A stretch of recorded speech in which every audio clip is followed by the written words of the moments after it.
আসসালামু আলাইকুম। আরও একটি মজার রেসিপি নিয়ে চলে আসলাম। আমি আনিতা।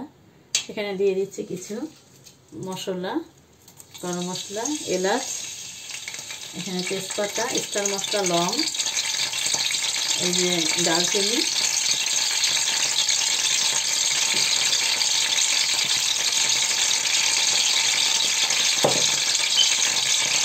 দিয়ে দেবো কাবাব চিনি।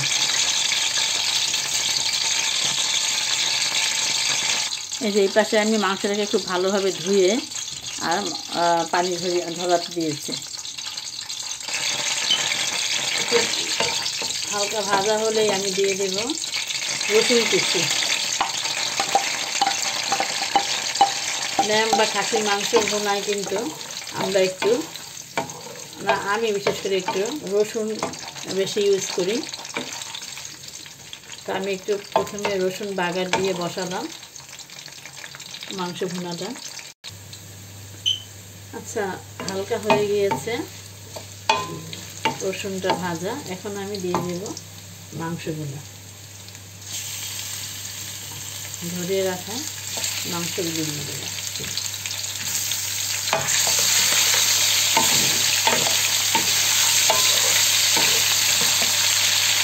মাংসটা আগে একটু দিয়ে দেবো।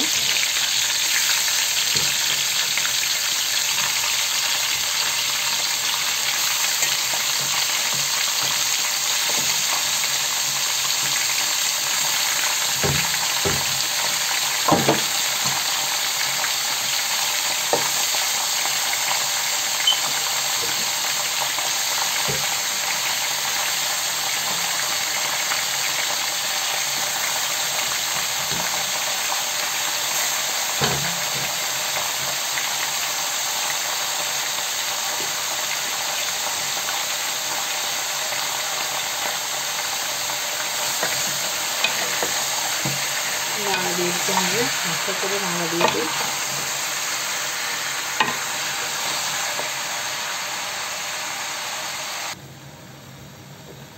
হালকা একটু নাড়াচাড়া করে কালারটা একটু চেঞ্জ হয়ে আসলেই আমি এখন দিয়ে দেব লবণ।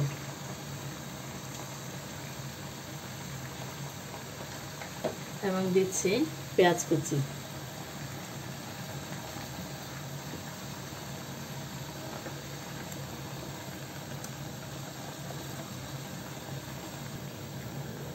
একটা টমেটো দিয়ে দিচ্ছি। গরম মশলা, ধনিয়া গুঁড়া, মরিচের গুঁড়া, জিরার গুঁড়া আর আদা বাটা, সমস্ত উপকরণ দিয়ে দিলাম।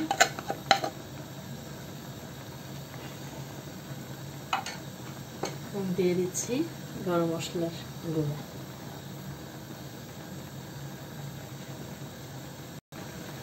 হালকা একটু নাড়া দিয়ে নেব। নাড়া দিয়ে এবার এটাকে ঢেকে রান্না করতে হবে। মাংস কিন্তু এতগুলো কমে যাবে, এতগুলো মনে হচ্ছে, কিন্তু রান্নার পরে কিন্তু কমে যায় একটা।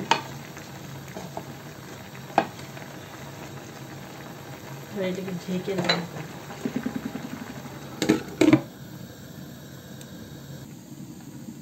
দেখি ফিরে আসলাম কিছুক্ষণ পর। এই যে, আর ঈদে বুঝছো, ঈদে কিন্তু এরকম হাঁড়ি ভরে না রান্নলে ঈদ মনে হয় না। পাতিল ভরে রান্না হলে ঈদ লাগে।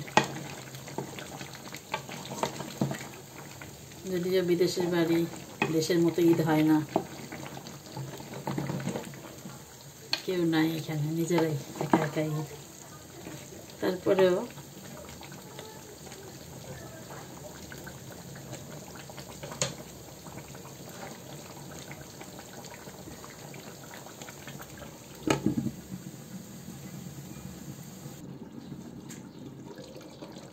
চলে আসলাম আরও কিছুক্ষণ পরে। এখন দিয়ে দিচ্ছি কতগুলো কাঁচামরিচ।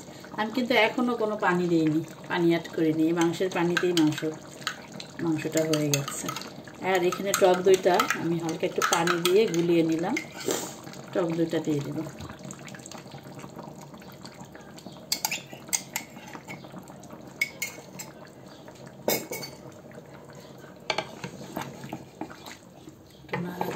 দিয়েছি। আর কিছুক্ষণ হবে, আরও হবে এটা।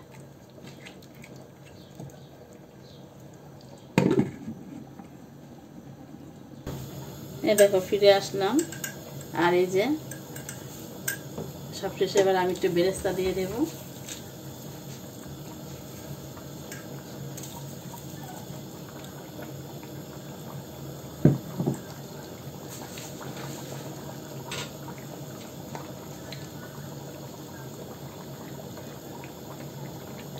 এবং দিয়ে দেব আমার বানিয়ে রাখা গরম মশলা, আর একটু দিয়ে দিলাম।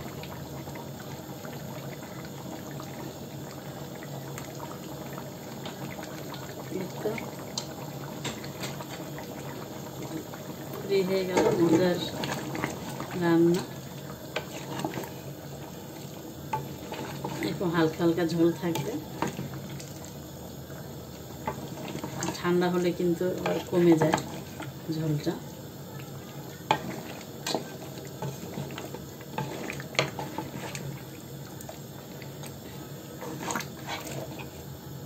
ওকে, আশা করি ভালো লেগেছে। ভালো লাগলে আমাদের ভিডিওগুলো লাইক, শেয়ার এবং কমেন্ট করে আমাদের এবং সাবস্ক্রাইব করে আমাদের চ্যানেলের সাথেই থাকার অনুরোধ রইল। এই যে আজ এ পর্যন্তই। আল্লাহ হাফেজ।